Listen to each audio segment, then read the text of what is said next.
नमस्कार विद्यार्थी मित्रांनो, जोशना पवार या यूट्यूब चॅनलमध्ये आपल्या सर्वांचे मनापासून स्वागत आहे। आज आपण इयत्ता 9वीच्या वर्गाची मराठी या विषयाची संकलित मूल्यमापन 1 प्रथम सत्र परीक्षा प्रश्नपत्रिका उत्तरांसहित अभ्यासणार आहोत। जर तुम्हाला 9वीच्या वर्गाच्या इतर विषयांच्या प्रश्नपत्रिका अभ्यासायच्या असतील तर आपल्या डिस्क्रिप्शन बॉक्समध्ये इयत्ता 9वी प्रश्नपत्रिका प्लेलिस्ट देण्यात आलेली आहे। ती प्लेलिस्ट पहा आणि इतर विषयांच्या प्रश्नपत्रिकेचा देखील सराव करा। या ठिकाणी प्रश्न क्रमांक आणि प्रत्येक प्रश्न क्रमांकाला किती गुण देण्यात आलेले आहे ते दिलेले आहे।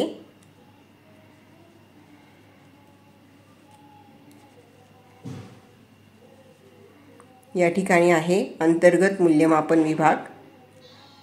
प्रश्न पहिला, तुला येत असलेले देशभक्तीपर गीत आरोह अवरोह सह म्हण 3 गुणांसाठी। प्रश्न दुसरा, खालील उतारा वाच व विचारलेल्या प्रश्नांची उत्तरे सांग 7 गुणांसाठी आहे। व्हिडिओला घाई होत असेल तर व्हिडिओ थांबवून उतारा व्यवस्थित वाचून घ्यायचा आहे।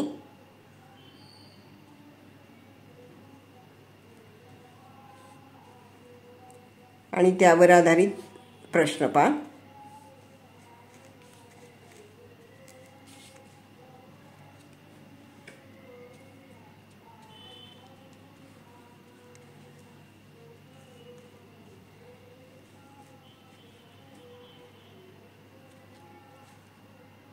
अंतर्गत मूल्यमापन प्रश्न क्रमांक 3, शब्दकोशाच्या मदतीने पुढील 5 शब्दांची खाली दिलेल्या मुद्द्यांना अनुसरून माहिती वहीमध्ये लिही।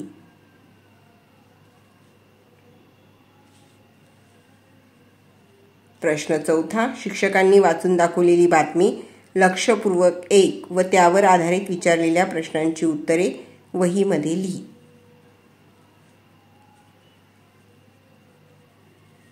शिक्षक तुम्हाला कोणतीही एक बातमी वाचून दाखवतील। तुम्ही त्या ठिकाणी बातमीचे शीर्षक लिहायचे आहे, बातमीची घटना, बातमीचा मुख्य आशय, बातमीतील घटना, प्रसंग, घडलेला दिनांक त्या ठिकाणी तुम्ही लिहायचा आहे।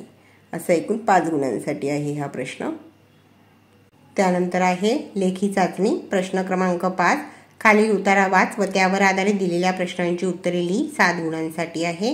प्रश्न, कोणती ते लिही। माणसाला जन्मता प्राप्त होणारी नाती मुलगा, मुलगी, भाऊ, बहीण। पुढे उतारा देण्यात आलेला आहे। उतारा वाचला की या प्रश्नांची उत्तरे तुम्हाला सहज लिहिता येतील। हा प्रश्न कसे ते लिही 2 गुणांसाठी। आई मुलाला कसे घडवते हे उताराच्या आधारे लिही। उत्तर, कधी कुंचल्याचा हळुवारपणे रंग रेखत, कधी छिन्नीचे कठोरपणे घाव घालत।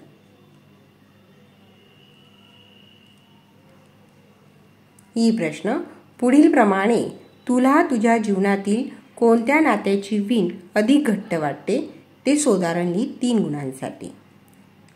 तू आई, तू बाबा, तू मित्र, तू शिक्षक। उत्तर, मी आणि आई या माझ्या नात्याची वीण मला अधिक घट्ट वाटते। मी माझ्या परीक्षेच्या काळात अभ्यास करत असताना माझा जास्तीत जास्त अभ्यास व्हावा व मी व्यवस्थित जेवण करावे यासाठी ती नेहमीच माझी काळजी घेते। प्रश्न 6, खालील उतारा वाच व त्यावर आधारित दिलेल्या प्रश्नांची उत्तरे लिही। प्रश्न, योग्य विधानाच्या पर्यायसमोरील चौकटीत बरोबर अशी खूण करा। 3 पर्याय दिलेले आहे। दुसरा पर्याय बरोबर आहे। शहरातील किंवा महानगरातील गाडीवान काबाड कष्ट करून दमलेला असतो, म्हणून आपण दुसऱ्या पर्यायासमोर बरोबरची टीक केलेली आहे। दुसरा प्रश्न, एका शब्दात उत्तर लिही 1 गुणासाठी आहे।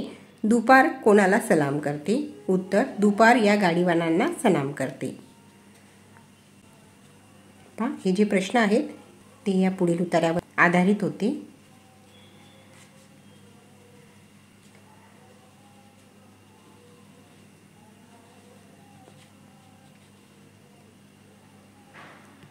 पुढे आहे प्रश्न, खालील आकृतीबंध पूर्ण कर व लिही 2 गुणांसाठी। उतार्याच्या आधारे दुपारच्या सुट्टीत मुलांना करायच्या असतात त्या गोष्टी हात धुणे, डब्बा खाणे, दंगा मस्ती करणे। ही प्रश्न, दुपार झालीच नाही तुझी कल्पना 7 ते 8 वाक्यातली 3 गुणांसाठी। उत्तर, दुपार झाली नाही तर शाळेतील मुलांना, ऑफिसातील कामगारांना डब्बा खायला सुट्टी होणार नाही। शेतात काम करणाऱ्या कामगारांना आराम करायला वेळ मिळणार नाही। सतत काम करून सर्वजण कंटाळल्यासारखे होतील, कामाचा वेगही कमी होईल।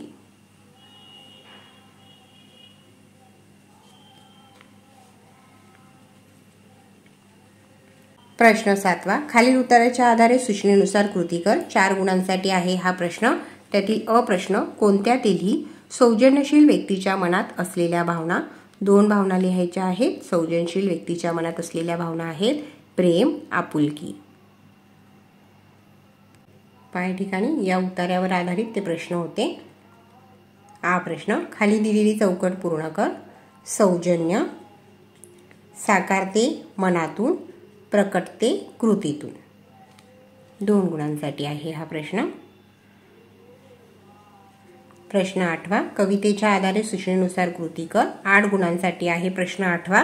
त्यातील अ प्रश्न 2 गुणांसाठी आहे. कवितेत आलेल्या आशयानुसार पुढील घटकांची तुलना कर. झोपडीतील सुख आणि महालातील सुख. झोपडीतील सुख, आकाशातील तारांकडे पाहत झोपता येते. झोपडीत येण्यासाठी कोणी अडवत नाही. महालातील सुख, महालात सर्व सुखसोयी असतात. झोपायला मऊ बिछाणे असतात. पाया ठिकाणी कविता देण्यात आलेली आहे. हा प्रश्न, झोपडी हे उत्तर येईल असा प्रश्न तयार करून लिही 1 गुणासाठी. त्या ठिकाणी आपण लिहिलेले आहे, ऊसतोड कामगार तात्पुरते राहण्यासाठी काय बांधतात. असा प्रश्न विचारल्यानंतर त्याचे उत्तर येणार आहे झोपडी. ई प्रश्न, पुढील अर्थाच्या कोणत्या ओळी कवितेत आल्या आहेत ते लिही. 2 गुणांसाठी. राजवाड्यात परवानगीशिवाय प्रवेश करता येत नाही. अटकाव हा शब्द तिथे असतो. माझ्या झोपडीत येण्यासाठी भीती वाटणार नाही. झोपडीत सर्व माणसांचे मुक्तपणे स्वागत होते. आणि कवितेत आलेल्या ओळी आहेत, जाता तया महाला मज्जाव शब्द आला. भीती न यावयाला या झोपडीत माझ्या. ही प्रश्न, खालील काव्यपंक्तीतील विचार सौंदर्य लिही 3 गुणांसाठी. भूमीवरी पडावे, ताऱ्यांकडे पहावे, प्रभू नाम नित्य गावे या झोपडीत माझ्या. उत्तर, झोपडीत राहिल्यावर आपल्याला निसर्गाच्या सानिध्यात राहता येते. मंद चांदण्यांच्या प्रकाशात आकाशाकडे पाहत झोपता येते. प्रश्न 9वा, खालील अभंग वाच व त्याखालील प्रश्नांची उत्तरे लिही. 8 गुणांसाठी आहे. अभंग देण्यात आलेला आहे आणि त्यावर आधारित प्रश्नांची उत्तरे. अ, खाली दिलेल्या मुद्द्यांच्या आधारे प्रश्नांची उत्तरे लिही. 4 गुणांसाठी. मुद्दे, प्रस्तुत अभंगाचे कवी किंवा कवयित्रीचे नाव संत जनाबाई. प्रस्तुत अभंगाचा विषय विठ्ठल भक्ती. अभंग आवडण्याची अथवा न आवडण्याची कारणे. उत्तर, मला हा अभंग आवडला कारण संत जनाबाईंनी विठ्ठलाला आपल्या हृदयाजवळ ठेवण्यासाठी विठ्ठलाबरोबर खोटे खोटे भांडण केले. विठ्ठल ही काकुलती आला. या सर्वांमधून जनाबाईंची विठ्ठल भक्ती दिसून येते. हा प्रश्न, खालील काव्यपंक्तीचे रसग्रहण कर. 4 गुणांसाठी. निंदा स्तुती सममानिती जे संत, पूर्ण धैर्यवंत साधू वैसे. उत्तर, प्रस्तुत कवितेत कवींनी संत हे निंदा व स्तुती समान मानतात. संत कशातही भेदभाव करत नाही. तेच खरे साधुसंत म्हणून ओळखले जातात.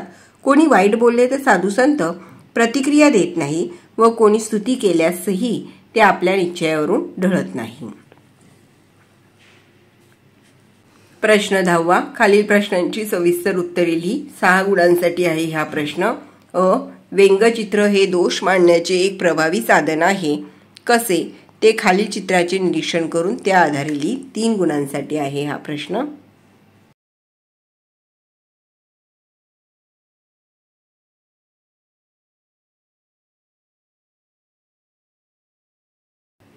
हा प्रश्न, पावसाळा ऋतू व उन्हाळा ऋतू यामध्ये होणाऱ्या निसर्गातील बदलांची स्वानुभवाच्या आधारे तुलना कर व लिही. 3 गुणांसाठी. पावसाळा ऋतू. पावसाळ्यात वातावरण आल्हाददायक व सुंदर होते. झाडे हिरवीगार होतात. पावसाळ्यात वातावरण कधी दमट तर कधी उष्ण असते. उन्हाळा ऋतू. उन्हाळ्यात पानगळ होते व नवीन पालवी येण्याची प्रक्रिया सुरू होते. उन्हाळ्यात उष्ण वातावरण असते. जमीन तापलेली असते. उन्हाळ्यात पाण्याचा अभाव असतो. प्रश्न 11वा, खालील काव्यपंक्तीच्या आधारे विचारलेल्या प्रश्नांची उत्तरे लिही. 2 गुणांसाठी. उठ पुरुषोत्तमा, वाट पाहे रमा, दावी मुख चंद्रमा, सकळिंकासी. 1.